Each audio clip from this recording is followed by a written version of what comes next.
মানুষ মানুষকে ছেড়ে যায় শুধুমাত্র রিজিকের চিন্তা করে কিংবা নিরাপত্তার দুশ্চিন্তা থেকে, অথচ প্রকৃতির অন্যান্য সন্তানদের বেলায় সম্পূর্ণ ভিন্ন।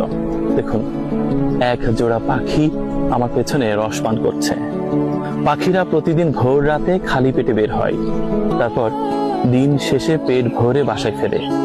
তাদের নিরাপত্তার চিন্তা নেই, নেই রিজিকের চিন্তা, কারণ তারা জানে স্রষ্টা তাদের জন্য ব্যবস্থা করে রেখেছে। অথচ আমরা সৃষ্টির সেরা জীব হয়েও স্রষ্টার প্রতি সেই বিশ্বাসটুকু রাখতে পারিনি। এক জোড়া শালিক, বিখ্যাত সেই ধারাবাহিক নাটকের কথা মনে আছে? এক জোড়া শালিক। আমার পেছনে নানা রঙের পাখি, তার মধ্যে মাঝে মাঝে এক জোড়া শালিক এসেও সুমিষ্ট রস পান করছে। কত মানুষ তার প্রিয়জনকে হারিয়েছে শুধুমাত্র নিরাপত্তার চিন্তা করে, শুধুমাত্র রিজিকের দুশ্চিন্তা থেকে কত কাছের মানুষ পর হয়েছে।